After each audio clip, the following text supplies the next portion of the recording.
Selamat malam Aumania. Selamat datang lagi di Midnight Live.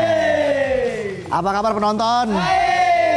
Masih semangat kan? Masih. Badan sehat? Sehat.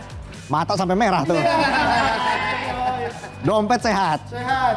Walaupun dompet kembang kempis, kita tetap harus aktif bergerak. Karena kita bukan adonan donat yang diam aja bisa berkembang. Iya. Yang penting usaha aja dulu. Semua ada jalannya. Cuma lagi di portal. Jadi harus muter dikit. Semoga kata-kata saya tadi bisa menotifikasi penonton ya. Motivasi. Ya udah langsung aja kita mulai. Inilah Midnight Live.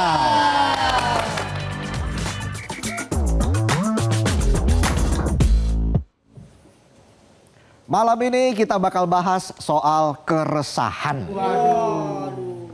Bukan keresahan karena gaji udah habis. Baru juga tanggal 9.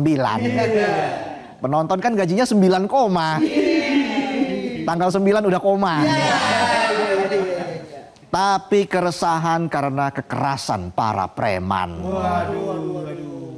Aksi begajulan preman yang gak pensiun-pensiun ini sampai bikin nyawa orang hilang cuma gara-gara gak dikasih duit buat mabok. Padahal mabok kan gratis. Lo dengerin aja omongan pejabat lama-lama mabok lo. Jadi gini ceritanya begini. Kejadiannya berawal saat ada hajatan nikahan di Purwakarta Sabtu 4 April kemarin. Nah tiba-tiba datang tuh gerombolan preman. Gak bawa amplop, gak bawa kado, tapi bawa masalah. Jelangkung aja minder liat kelakuannya. Udah datang gak diundang, pulang minta jatah uang. Sampai bikin nyawa orang hilang. Alasan mereka malak, katanya buat uang keamanan. Yah, uang keamanan. Uang yang bikin situasi gak aman, dia juga orangnya. Mana datang-datang kondisinya udah mabok, mulut sama badan udah kayak bau naga gak mandi setabat. Tapi karena gak mau situasi jadi heboh, pihak keluarga yang punya hajat akhirnya kasih uang 100.000 rupiah ke preman-preman itu. Tapi abis dikasih duit, bukannya langsung tenggo, malah slow. Nakam dulu, makan, sikat daging dulu, antre zupasup dulu. Jangan sampai gak kebagian tuh. Ibarat pepatah kuno, dikasih hati, minta sepanci-pancinya. Uye. Abis makan, gak pulang-pulang juga. Malah minta doku lagi. Sekarang bilangnya minta 500.000 buat beli minuman keras. Apaan tuh minuman keras? Jus es batu. Apa jus sianida? Jus-jus apa yang bikin bingung? Justru itu saya nanya. Penasaran? Tunggu aja. Jelas tuan rumah nolak. Bayangin aja, orang hajatan kan pasti keluar uang banyak. Sekarang malah ditambah harus keluar uang buat ngasih preman. Tapi namanya juga preman, iya nggak? Modal tampang sangar, iya nggak? Ngomong nyeret, iya nggak? Berasa jagoan, iya nggak? Iya nggak? Tunggu aja. Akhirnya preman-preman itu ngamuk bikin rusuh. Salah satu pelaku berinisial YOGI, ya. Bukan inisial ya, Yogi. Yang lagi mabok langsung memukuli tuan rumah, Dadang dan adiknya dipukul pakai bambu. Nah ini dapat bambu dari mana dia? Kok tiba-tiba ada bambu? Pokoknya ada. Akibatnya Dadang luka parah sampai akhirnya meninggal dunia. Sementara itu adik korban mengalami luka-luka. Tahu korbannya babak belur, Yogi langsung kabur. Cemen, udah kayak bocah habis ngilangin Tupperware. Gak berani pulang tuh dia. Jangankan bocah, penonton aja gak berani pulang kalau urusan Tupperware hilang. Bisa perang dunia di rumah. Yogi akhirnya ditangkap tanggal 6 April kemarin dan langsung dijadikan tersangka. Selain Yogi, polisi juga mengamankan pelaku lain berinisial K yang saat ini masih menjalani pemeriksaan. Kasus ini jelas jadi perhatian banyak pihak, apalagi kasus premanisme di Jawa Barat sempat beberapa kali jadi sorotan. Di antaranya kasus pemalakan pemilik pabrik kecil di Bekasi yang sampai ganggu investasi, sampai modus pungutan liar di tempat wisata di Bogor. Gubernur Jawa Barat, Kang Deddy Mulyadi alias KDM sampai minta maaf karena gagal memberikan perlindungan terhadap warga. Dia bilang premanisme adalah musuh utamanya sejak awal menjabat. KDM juga mengimbau kalau masyarakat bikin kegiatan atau hajatan sudah ada aparat keamanan yang bertugas. Selain itu respon juga datang dari Bupati Purwakarta, Saipul Bahri. Dia mengeluarkan kebijakan baru yang membatasi dan memperketat perizinan keramaian di tempat hajatan sebagai upaya menjaga keselamatan dan ketertiban masyarakat. Ini kocak. Kok malah hajatan yang dibatasi? Kan harusnya preman yang dibasmi. Apa jangan-jangan gak berani sama preman? Atau jangan-jangan? Ibarat di meja makan ada kucing garong, bukan kucingnya dikandangin, tapi mejanya dibuang. Gini loh, kan yang harusnya diperketat itu penjagaan dan pemberantasan preman. Kalau malah membatasi orang hajatan, kan kasihan. Udah bikin hajatan mahal-mahal yang datang sedikit. Gimana mau balik modal? Mana tenda masih nyewa sama Pak RT lagi. Sementara itu anggota Komisi 5 DPRD Jabar, Zaini Sofari bilang kalau premanisme itu nggak cuma perbuatan kriminal, tapi juga masalah sosial. Salah satunya dipicu oleh tingginya angka pengangguran dan PHK. Menurut Zaini, premanisme nggak akan hilang selama kemiskinan dan pengangguran masih ada. Nah ini nih, ada benernya tapi nggak bener-bener amat. Nggak selalu preman itu karena miskin dan nganggur. Ada juga preman yang punya mobil sport, punya deposito, punya rumah mewah, tapi tetap aja minta jatah. Iya enggak? Cuma beda. Kalau preman kelas coro minta jatah mabok. Kalau preman kelas kakap minta jatah proyek. Kan banyak tuh contohnya di pasar, di komplek, di kantor, di Senayan. Ya, kan di Senayan juga ada hajatan. Ada aja premannya cuma beda OOTD aja. Ada yang pakai singlet, ada yang pakai jaket, ada juga yang pakai jas. Caranya juga beda. Ada yang ngancem pakai tampang sangar, badan tatoan.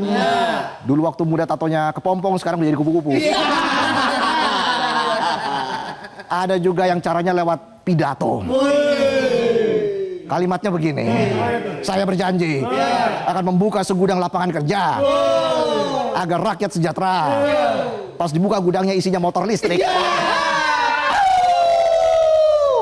Balik lagi soal kekerasan preman, kasus di Purwakarta ini harusnya jadi alarm buat pemerintah dan penegak hukum agar serius berantas premanisme. Kita sebagai rakyat sih nyoba optimis, tapi ya faktanya bikin kita pesimis. Gimana mau berantas premanisme kalau yang preman-preman itu seolah dipelihara?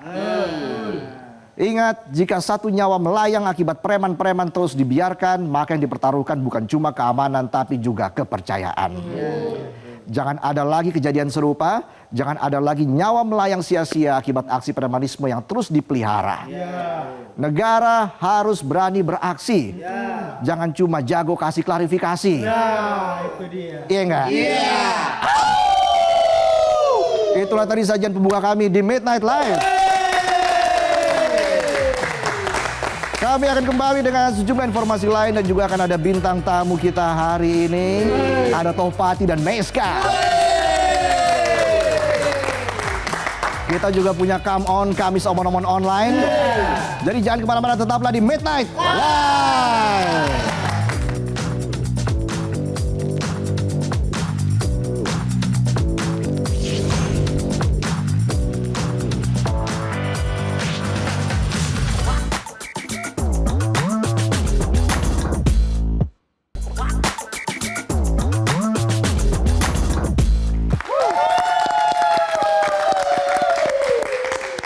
Kembali lagi di Midnight Live. Aumania, mana suaranya? Seperti biasa hari Kamis kita punya Come On Kamis Omon-Omon online. Nah, ikut dong. Katanya Come On kali ini Ibrahimovic. Dari negaranya. Oh, negaranya. Iya. Bisa aja host utama. Oke. Oke, ini dia. Come On.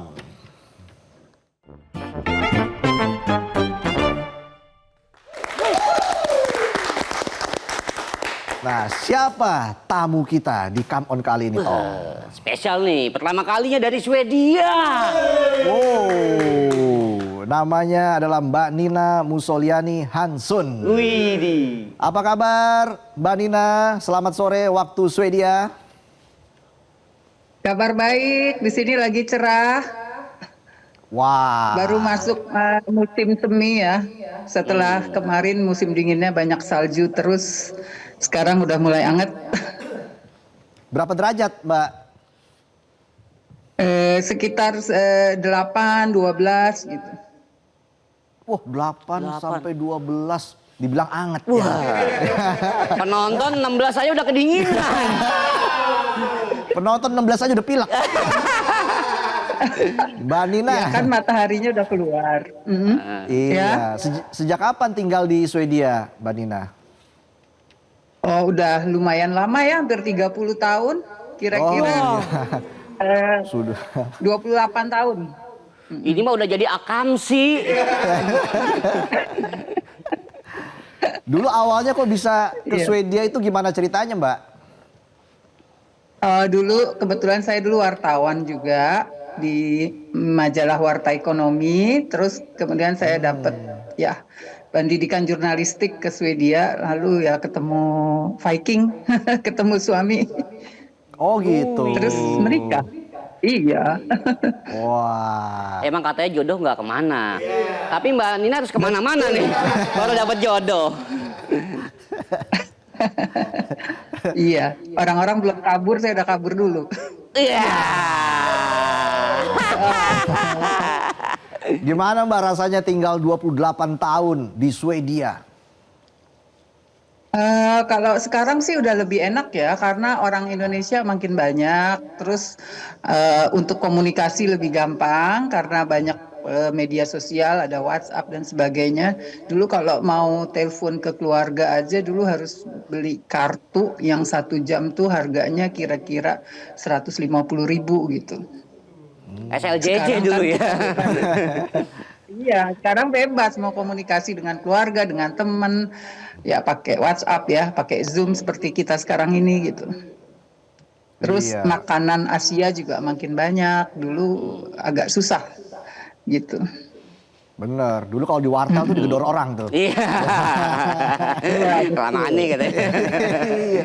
28 Iya betul. tahun loh. Sekarang lebih mudah lah segalanya. Iya, artinya saya masih SD, Mbak Nina udah di Swedia. Wih. Otong udah kuliah waktu itu ya? Oh, udah sarjana. Nah, sama dong SD. Mbak Nina katanya di Swedia aktif mempromosikan budaya Indonesia. Nah, apa alasannya dan budaya seperti apa yang dipromosikan di Swedia? Oke, ya karena sejak saya datang ke sini saya agak prihatin ya, Indonesia nggak dikenal, kalah dengan Thailand, Vietnam. Jadi saya agak-agak sedih juga gitu, negara kita kan negara terbesar di ASEAN gitu. Tapi orang sini nggak kenal Indonesia, kenalnya Bali gitu. Kadang-kadang juga ada pertanyaan, jadi dalam pikiran mereka tuh Indonesia negara anta berantah yang masih primitif mungkin ya. Sampai kadang-kadang saya pernah ditanya di Indonesia ada komputer nggak gitu. Waduh. Waduh. Dari Sampai situ, sebegitunya ya, Mbak ya? Iya, dari situ saya nasionalisme saya makin menggebu-gebu ya. Kebetulan saya merasa saya punya pengalaman jurnalistik, biasa bergelut dengan public relation kan kalau jurnalistik. Nah, di situ saya terpanggil untuk menggunakan pengalaman saya untuk Indonesia gitu. Kebetulan suami saya mendukung karena suami saya dari dulu sebelum ketemu saya dia udah seorang pencinta Indonesia. Jadi udah ya nggak ada masalah ya. Jadi dibantu Ya. oleh suami, disupport habis-habisan gitu. Oke, nah kebetulan Otong juga punya nomor teleponnya Zlatan Ibrahimovic. Iya. Ya. Bisa ditelepon, Tong? Saya kebetulan ada WhatsApp-nya doang nih. Dia nggak ngasih nomornya. Sama aja dong, kan lebih bagus malah punya WhatsApp-nya. Sampai ke Bali loh kemarin Zlatan Iya, Ibrahimovic. Zlatan. Jadi yang dikenal di sana, Kebetulan- awalnya Mbak Nina ngenalin apa dulu nih, budaya apa aja untuk orang-orang Swedia? Ya kita jadi bikin setiap minggu kita adakan latihan tarian Indonesia dan alhamdulillah itu yang mengikuti bukan cuma orang Indonesia tapi juga orang-orang asing, ada orang Thailand, orang Ekuador, orang Bosnia, Amerika dan sebagainya. Kebetulan kita kerjasama dengan sebuah lembaga pendidikan di sini di mana kita diberi studio gratis gitu. Nah, karena kita nggak punya guru, jadi belajarnya dari YouTube gitu. Dan ternyata oke juga. Jadi setiap tahun itu kita pernah ikut misalnya kayak karnaval kebudayaan yang diikuti oleh berbagai negara. Lalu kita juga kadang membantu KBRI ketika mereka bikin acara promosi Indonesia seperti yang di video ini. KBRI kebetulan sedang mengikuti sebuah exhibition di Stockholm dan kami dipanggil untuk menari dan ketiga penari ini bukan orang Indonesia, satu orang Thailand, satu orang Bosnia dan satu orang Ekuador gitu. Ya lumayan bangga ya karena mereka bisa nerima kebudayaan kita. Ya. Terus selain itu kita juga pernah kadang-kadang kita bikin acara sendiri seperti pasar malam atau membuat kebudayaan Dayak untuk menyambut Hari Bumi. Lalu kita juga ikut KBRI ke luar negeri seperti ke Latvia di mana KBRI juga mengadakan ikut pameran dagang. Lalu kita diberi kesempatan untuk menari gitu. Oke. Jadi terus lalu tiap tanggal 17 Agustus juga kita merayakan di sini, mengumpulkan teman-teman dengan piknik bersama dan membuat permainan-permainan ala 17-an gitu. Oke. Nah kalau kita lihat ini kan penarinya pakai baju tari lengkap begitu ya. Ini modalnya dari mana, Mbak Lina? Ini saya sendiri yang modalin. Wih. Iya, karena saya udah suka ya, jadi ya udahlah totalitas kan perlu gitu ya. Karena kita nggak ada sponsor dari manapun, jadi sponsornya ya kebetulan saya dan suami. Terus kadang-kadang ada teman-teman anggota kami yang berbaik hati membantu atau ya ketika kita membutuhkan tiba-tiba mereka datang gitu loh. Memberi bantuan. Jadi setiap saya pulang ke Indonesia biasanya saya berburu baju tari. Hanya baju tari. Iya, bahkan Mbak Nina ini memiliki organisasi di Swedia namanya The Swedish Indonesia Bagus Association. Wih. Nah, bisa ceritakan lebih jauh lagi Mbak soal organisasi ini sejak kapan berdiri dan apa yang menjadi visi misi dari organisasi ini? Iya, dulu kita pernah punya organisasi juga, tapi kemudian tutup. Lalu tahun 2017 kami buat lagi yang namanya The Swedish Indonesia Bagus Association. Kenapa? Tapi kita singkat Bagus ya, kita panggil Bagus. Kenapa? Ini adalah ide suami saya karena dia ingin kita pakai bahasa Indonesia supaya bahasa Indonesia dikenal. Nama Bagus itu menurut suami saya sangat singkat dan mudah diingat oleh orang Swedia. Jadi kalau ada orang Swedia tanya apa sih bagus, artinya apa? Kita bilang oh bagus itu good gitu, baik gitu kan. Jadi dengan nama ini juga kami ingin promosikan bahasa Indonesia gitu. Nah anggotanya sekarang sekitar 60 keluarga.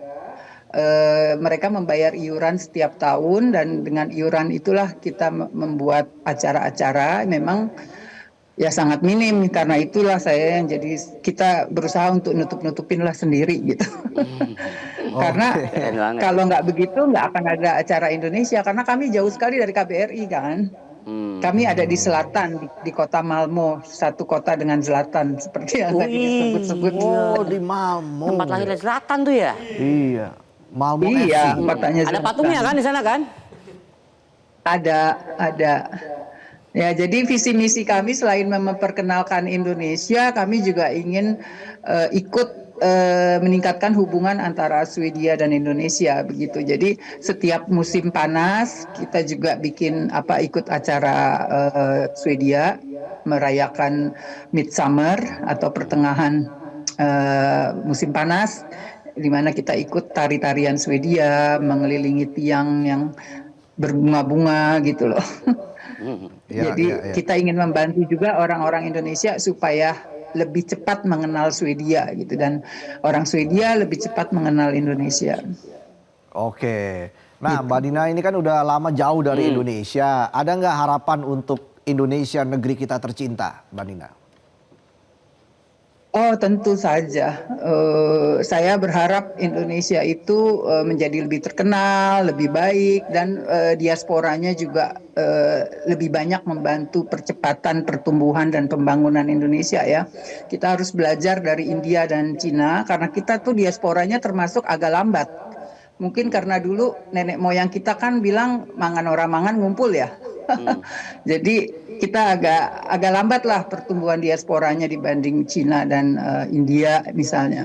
Jadi saya harap ada sinergi antara diaspora, rakyat Indonesia, dan para pemimpin pejabat politisi Indonesia untuk lebih fokus dan serius membangun Indonesia begitu.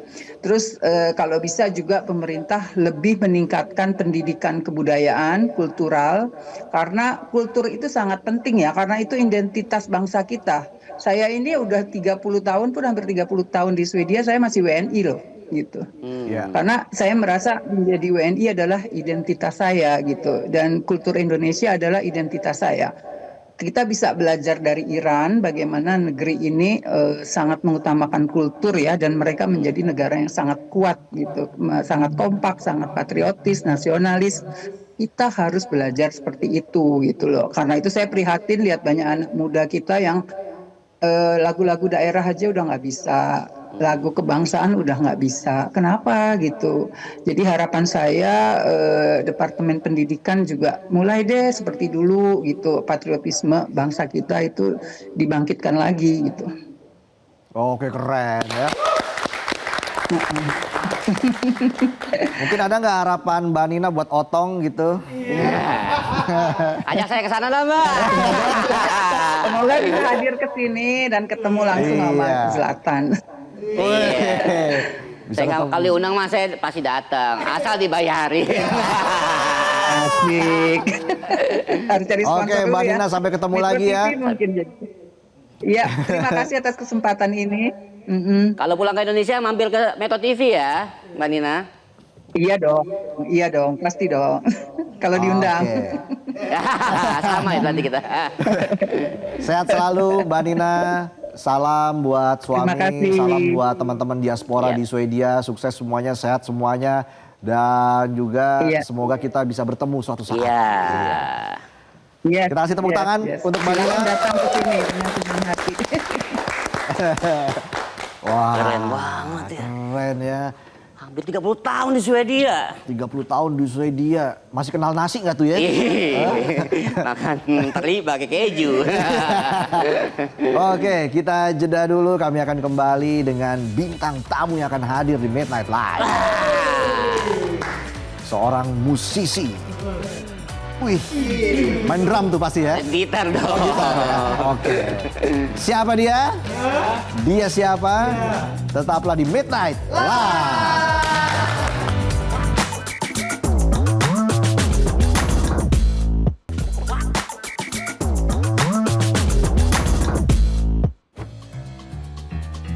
Siapa ini?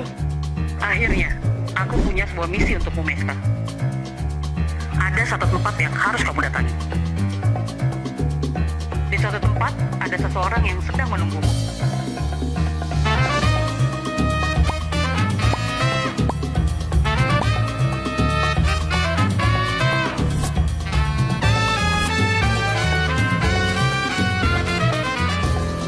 Siap, Meska? Siap dong.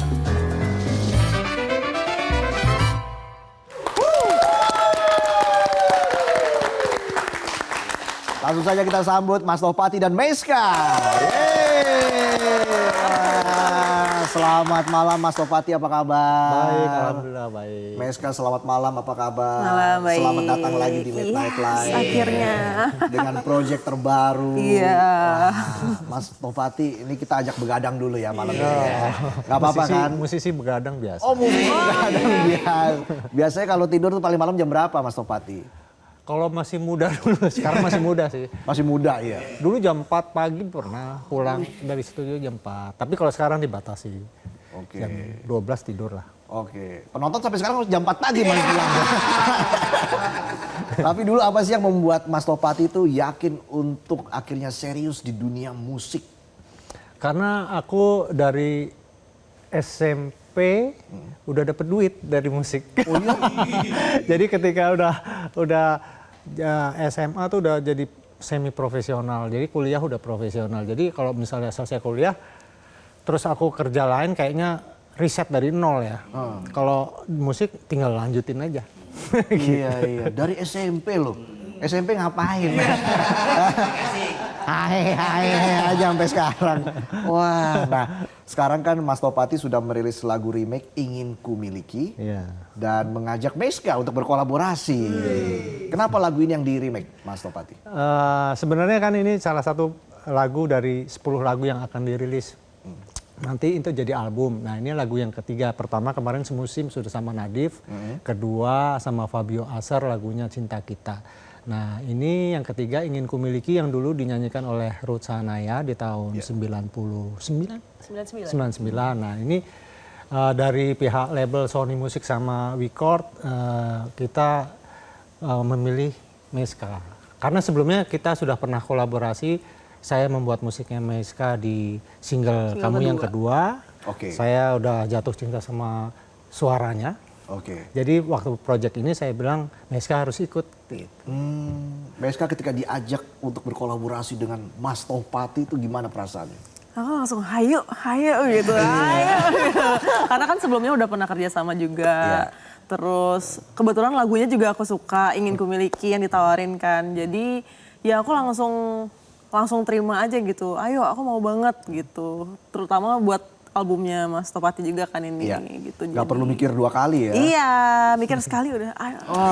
Ayo aja. Tapi kalau dari Meska sendiri seperti apa melihat sosok Mas Topati?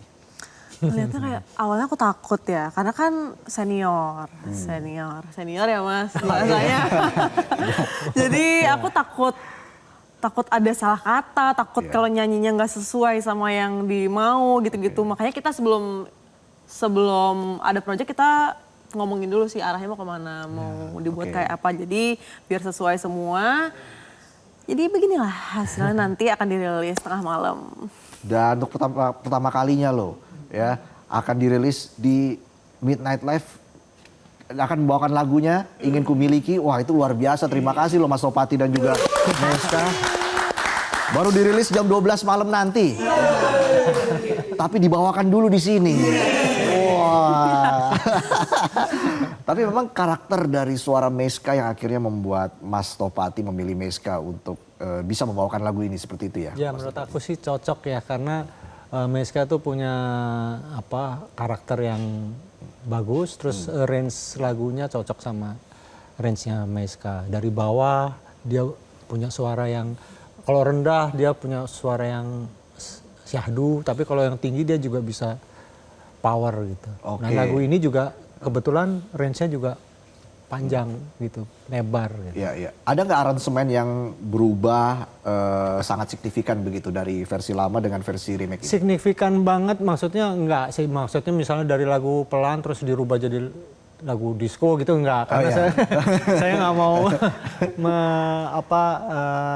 terlalu jauh dari aslinya. Cuman menurut saya dengan beda penyanyi aja udah cukup fresh. Oke. Beban nggak Meska membawakan lagu ini, apalagi sebelumnya dibawakan oleh seorang Ruth Sahanaya? Nah, mikir-mikir berkali-kalinya di situ. Lumayan beban sih, karena kan kalau Ruth Sahanaya itu membawakannya dengan dari awal udah power gitu-gitu kan.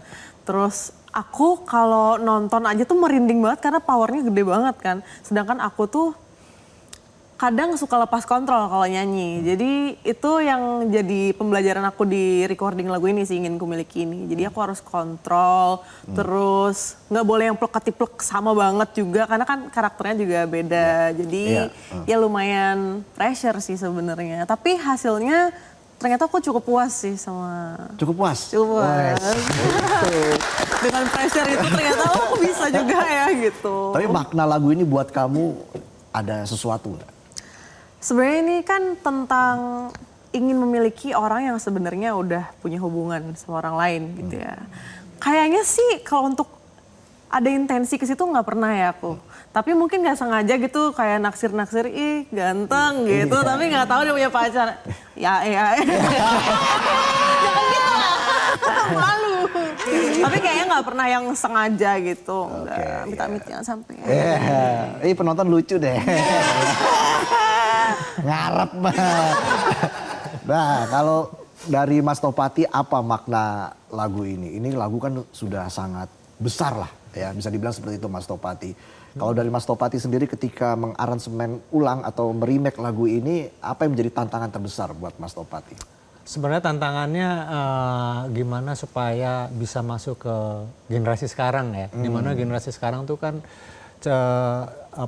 cepat bosen menurut saya, cepat berganti haluan gitu. Nah, gimana caranya musik ini, lagu ini bisa terus estafet ke generasi berikutnya.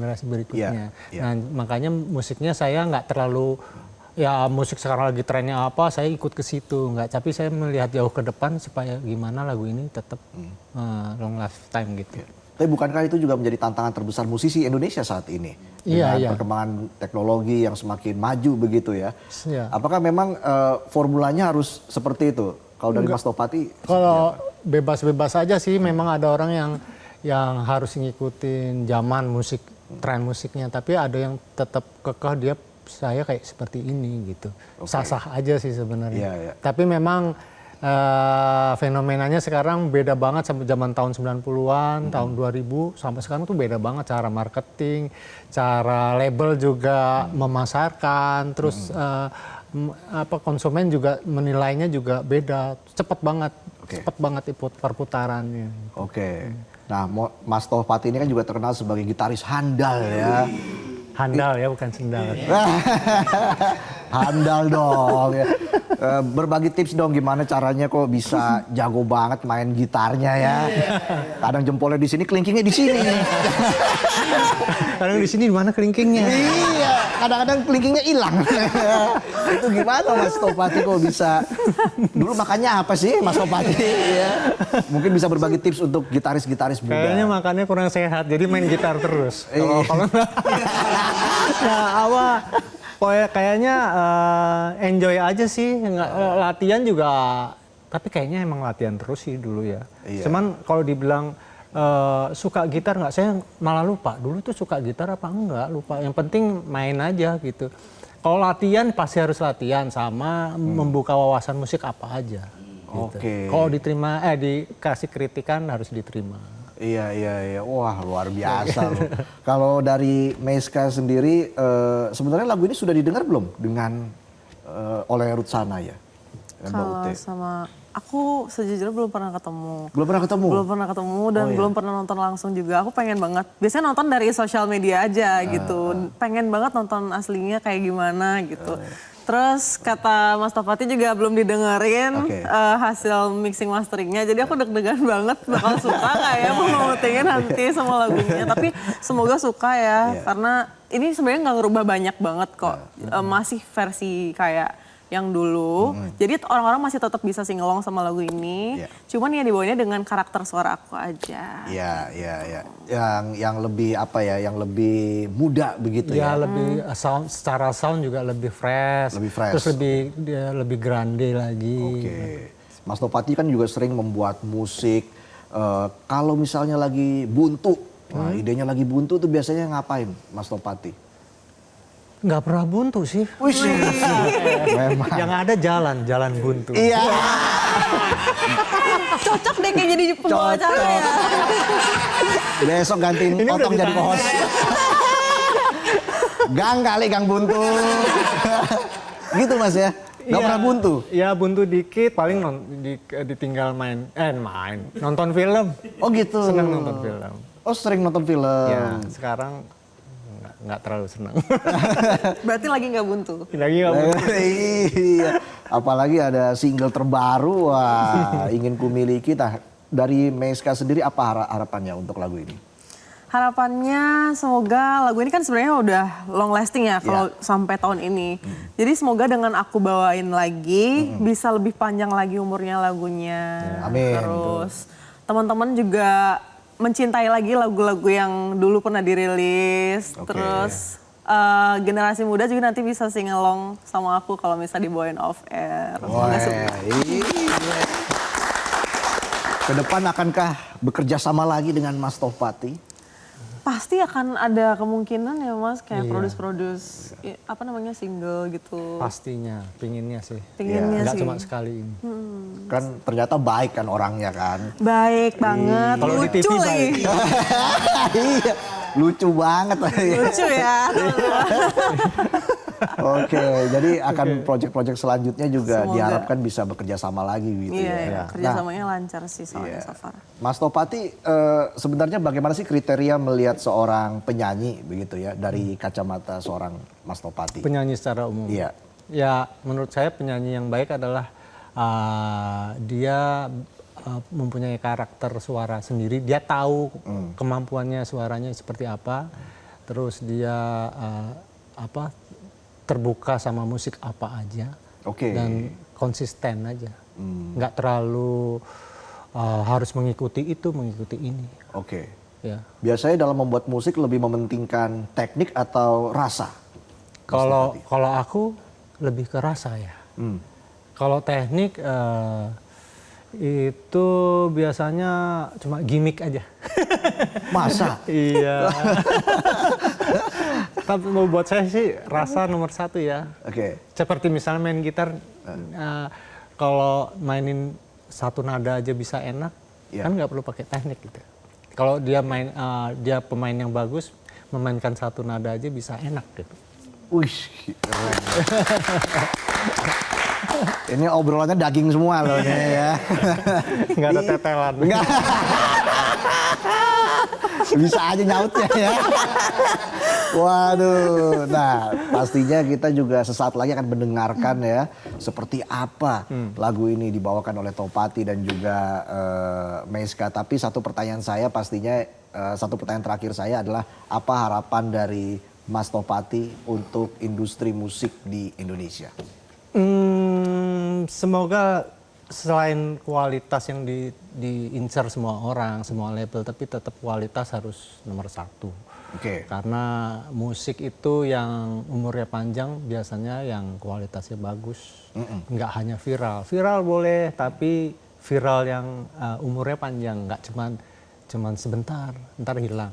Gitu, seperti itu. Jadi yang penting kualitas musik Indonesia harus tetap berkembang dan tetap bermutu ya. Tapi untuk penikmat musik kita sendiri itu apakah sudah bergeser kalau Mas Tohpati lihat seleranya begitu dibandingkan dengan zamannya Mas Tohpati? Banget ya, perilaku mereka juga karena dunianya berubah, digital, sosial media membuat mereka, ya itu aku bilang tadi cepat bosen, cepat terpengaruh dengan apa ya, dengan yang gimmick-gimmick. Nah jadinya mungkin artis atau penyanyi harus mempunyai fans yang loyal, itu yang penting sih. Iya, iya. Kalau cuman FOMO takutnya nanti cuman pendek aja umurnya. Menjaga fansnya. Yang sekarang lebih susah menurut saya karena media sosial nggak bisa mensensor mana yang FOMO, mana yang benar-benar suka sama lagu gitu. Oke. Nah kalau dari Meiska sendiri apa harapannya untuk dunia musik Indonesia? Sama sih ya sebenarnya. Jadi semoga kualitas musik di Indonesia semakin bagus lagi. Terus aku juga sebagai musisi kan pengen ngasih yang terbaik untuk pendengar terutama teman-teman.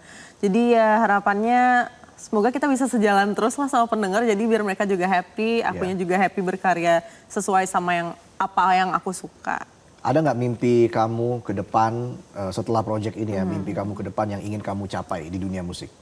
Kalau aku kan sebenarnya single udah ada, terus album juga udah ada 1 album. Nah yang aku pengen banget selenggarakan, pengen banget aku adain adalah showcase. Karena belum pernah ada yang proper banget gitu dari aku. Jadi semoga bisa segera digarap dan bisa terjadi sih di tahun. Apalagi komposernya Mas Topati. Wah, itu dia. Nah, itu dia ya. Kemarin kan Mas Topati juga menjadi komposer di Vintage Sound ya. Sebagai musik director di... Musik director. Wah, itu luar biasa. Wah, kalau soal pengalaman gak usah ditanya lah. Mas Topati pokoknya apa aja dilibas ya. Jelajahi cara baru mendapatkan informasi. Download Metro TV Extend sekarang.